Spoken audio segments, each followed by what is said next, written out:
Hey guys, welcome to today's lunch lesson live here in the Facebook group. Thanks so much for being here. If you're here, give a little thumbs up or a wave. I really appreciate it. Today we're talking about Pinterest. So if you've ever had questions on Pinterest, I know it can really be overwhelming, right? If you get on there and gosh, you could spend hours going down a hole of, Thanksgiving tabletops or recipes or colors for your home or all kinds of things, right? It's beautiful and it's really enticing, but it can be overwhelming as a business owner, right? And knowing even where to start and what to do. So that's what we're going to talk about today. If you've ever been overwhelmed with Pinterest, say yes below, right? Do you feel like it's overwhelming?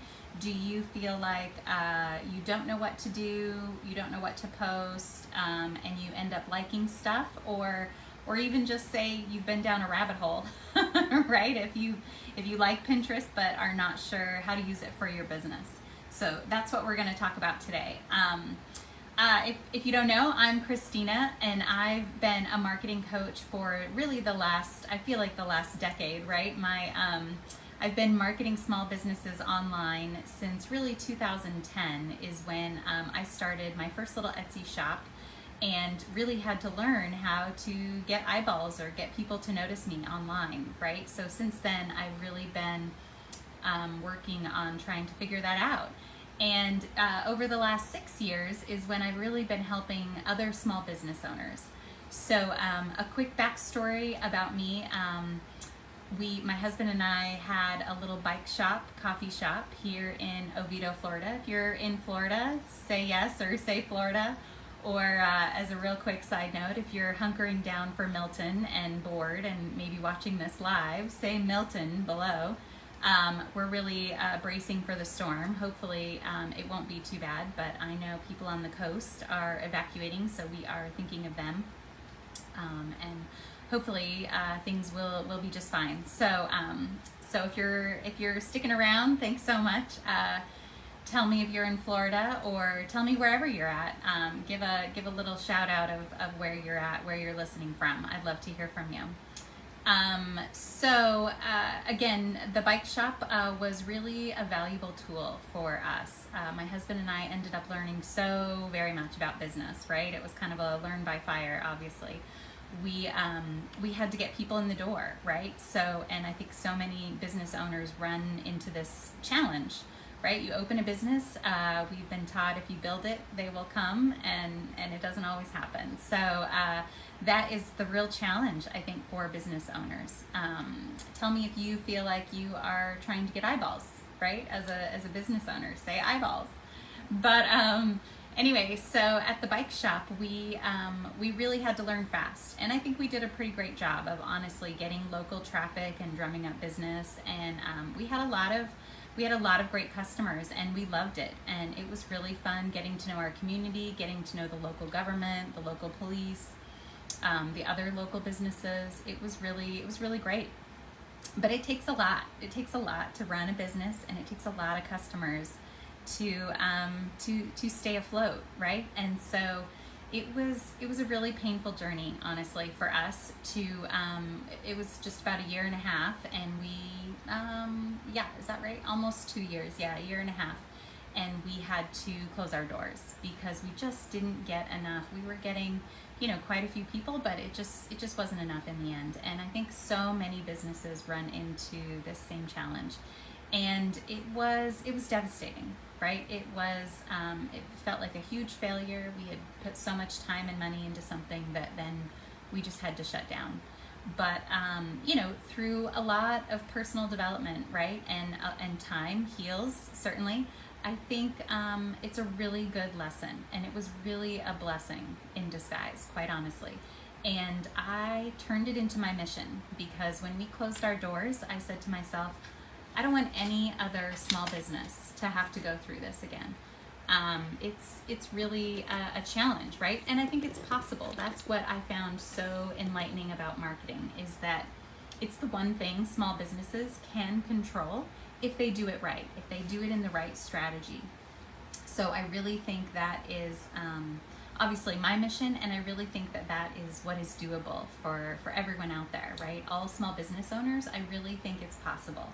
So anyway, and I think we can learn from those who have gone before us, right? Certainly, I've made a lot of mistakes over the last decade, and have learned a lot.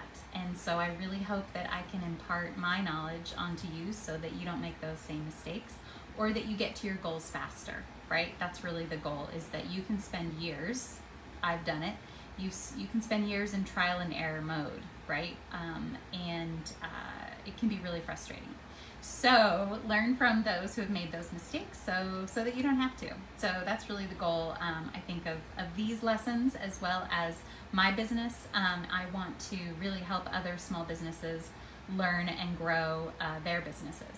So that's the goal. So let's get to Pinterest today, right? Bailey, if you're watching, thanks so much for your question. She asked where to start and what is it used for, right? Pinterest, like I said, can be really overwhelming. What I think is the most important thing is, like we talked about before, defining your target audience. So that is certainly number one. What is great about Pinterest is that it is really designed for moms, for women.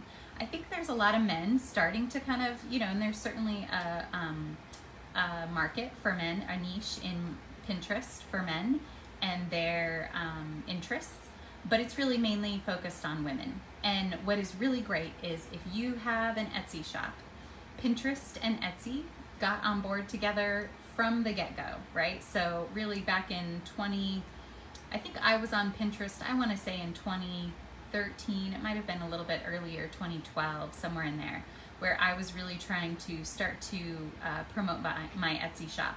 And then we switched over to promoting the bike shop. And although Pinterest is maybe not as helpful for local businesses, it certainly can be done. I had one client who was, we were working on her Pinterest for local traffic, and I think it can be done. I think it can be a really powerful tool. But the most important thing about Pinterest is that it is clickable.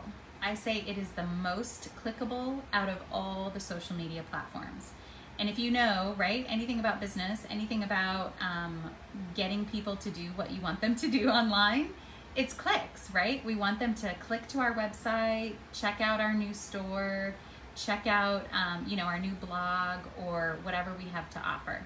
So clicks are really important. And what is great about Pinterest is people say that it is much more a searchable database than really a social media platform. We kind of lump it into the Facebook and Instagram crowd, but it really is more searchable. And what's nice is Pinterest, so every single pin, if you don't know already, right, you can put a URL into each pin, and it encourages it because those pins are clickable.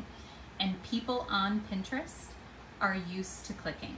And that is what is just the power of Pinterest, right? So you can get them to go wherever you want them to go. So that's what's so amazing. If you have an Etsy shop, if you have a service, if you have a website, you can even push people to your Facebook page. I think it certainly works better to an outside website, but people are used to clicking, and that's what is so impactful about Pinterest. So if you want people to click, right, definitely you need to be on Pinterest. So I really think the best place to start is defining your target audience, and then really getting into the head of that customer and thinking about what are they doing in their busy life, right? We're all so busy. And if you are targeting moms at all, or women, definitely Pinterest is where they're hanging out. A lot of people are on Pinterest for, they're looking for home decor, seasonal things, kids activities, recipes.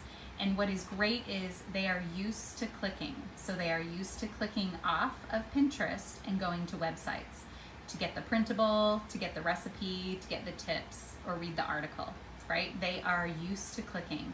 So that is what is so powerful for small business, is that if you want someone to click somewhere, Pinterest is the way to do it.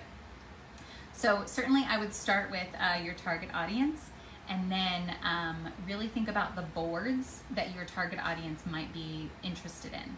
What is so powerful about Pinterest is, right, much like a lot of the other social media platforms, they will show you more of what you like. So, and in fact, they'll show you what other people who like the same pins, right? So the whole idea would be if you pin a trending recipe, even if it has nothing to do with your business, right?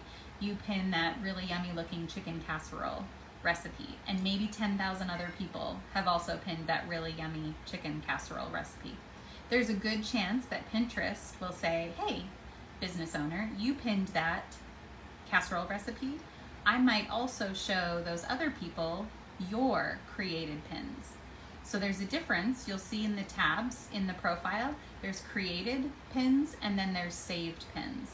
So the whole idea is to create your business pins, and we can talk more about that on maybe another one for Canva. You can use Canva to create, beautiful pins with really strong titles or, messages. Make it really clear what you want your customer to do.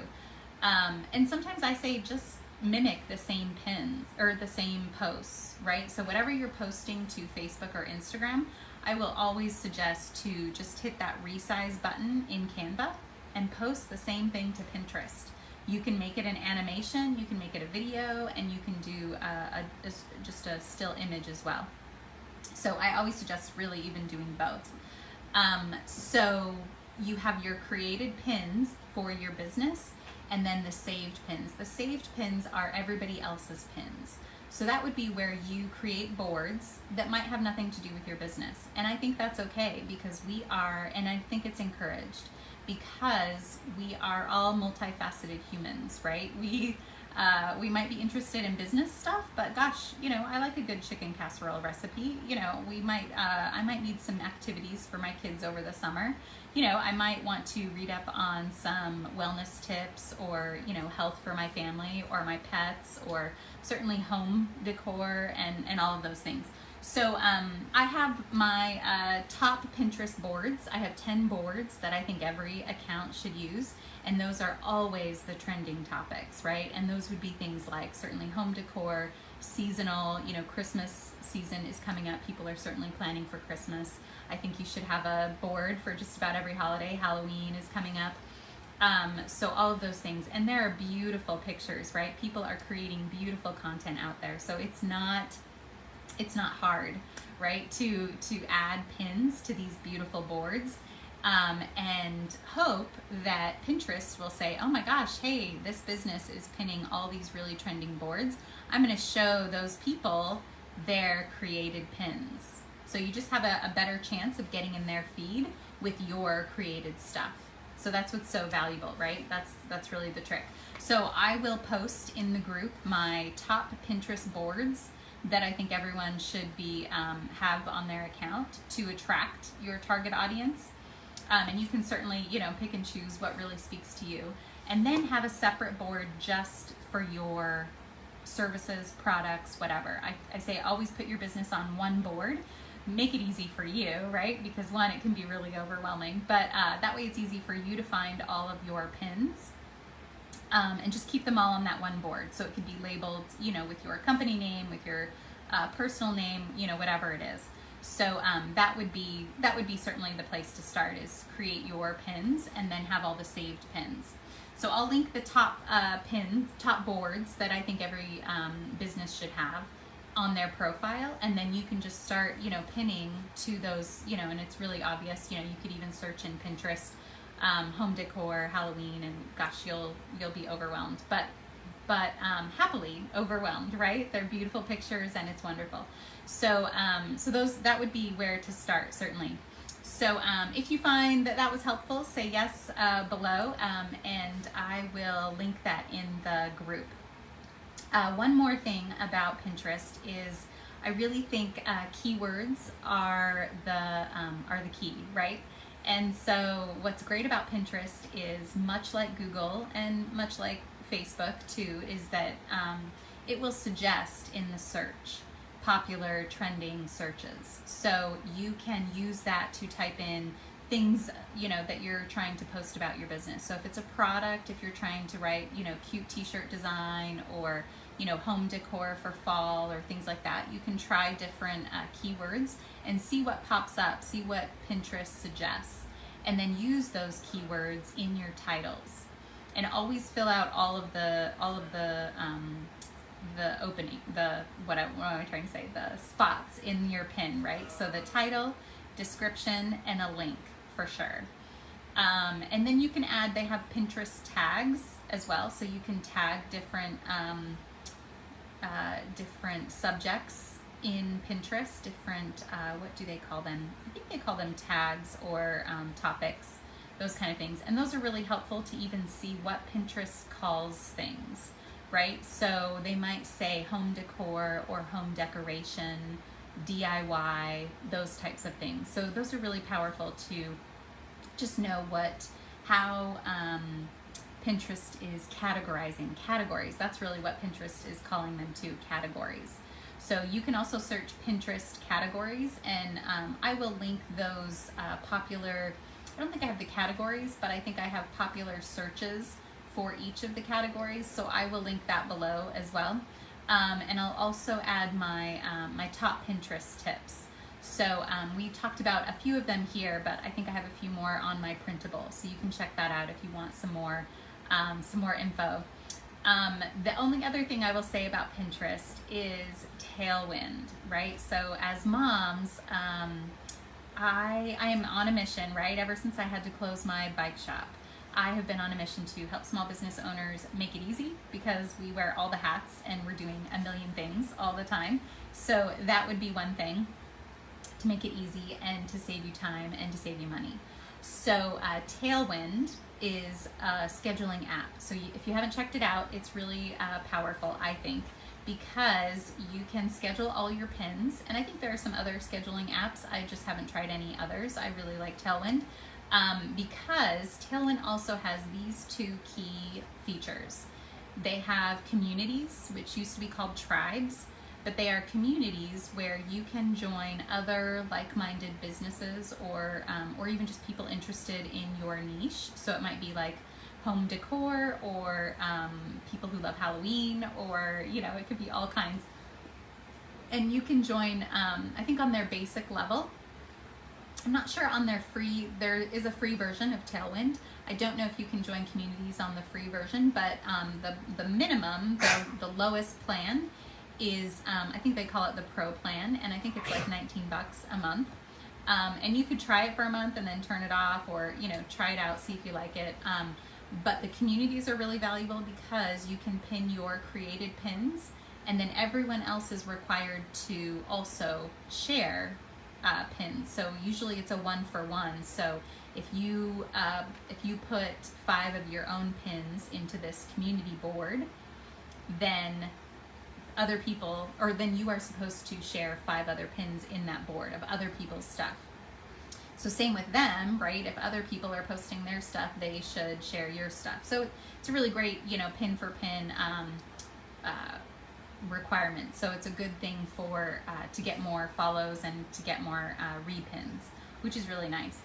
The other thing that Tailwind has that is really valuable, I think, is smart loops. So they allow your pins to loop year round.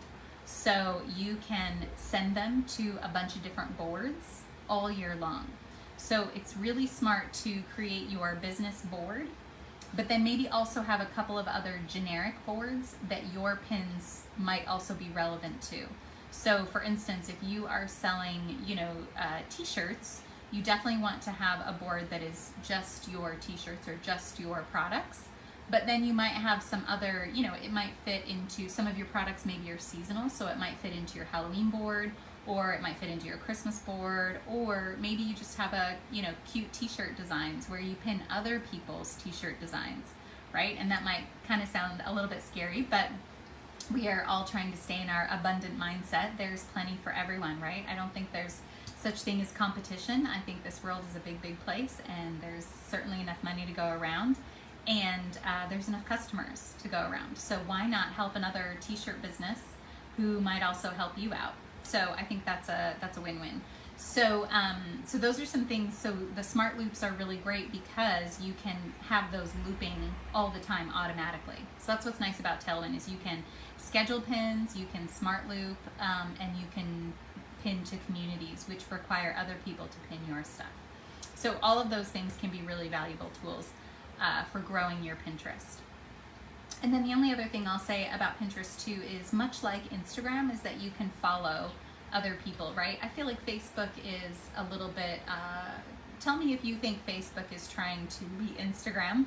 I feel like they're pushing the follows lately. That could just be me, but it has been much easier to follow other accounts on Instagram and Pinterest as well. So much like Instagram, you can search in Pinterest for like your target audience. If your target is moms or, women, I would search for mom blogs, or, if you sell home decor, you could certainly search for home decor blogs, home decor accounts, and follow them, and then follow their followers, right? And you want to be, not spammy, so don't do like 100 in an hour or something like that. But, 10 a day or, a little bit more is probably fine. But that way other people could see your stuff and will follow you back. And that could grow your account as well. The other powerful thing about Pinterest, and I promise this will be the last thing, is the Pinterest ads. So even if you decide not to run a Pinterest ad, their keyword suggestions are really powerful. So more so than the search bar, but if you pretend like you're going to create a Pinterest ad, you don't ever have to actually run the ad or spend any money. But pretend like you're going to create an ad and just search for the keywords, and it will give you so many suggestions, which can be really helpful. So that's just one more little tip that I think can be helpful on Pinterest. So if you feel like you have gotten some help out of this, just say yes below. I would love to hear from you. If you have some more Pinterest questions, just let me know. I'm happy to answer any questions that you might have. I feel like Pinterest is such a powerful tool that I really think I think every business should start with Pinterest. It's one of my first steps in my 10-step marketing plan. So I have the 10 strategic steps that I think every business should take, and I think every successful business does take eventually, right? It might not be all at once or in the same order, but every successful business has done these 10 steps. So that's really one of the first steps is Pinterest, because it can be so clickable and so powerful. So it's a great way to drive traffic. Okay, that's it for today. Thanks so much. Let me know if you have questions or if it was helpful. Just say yes below. Thanks so much.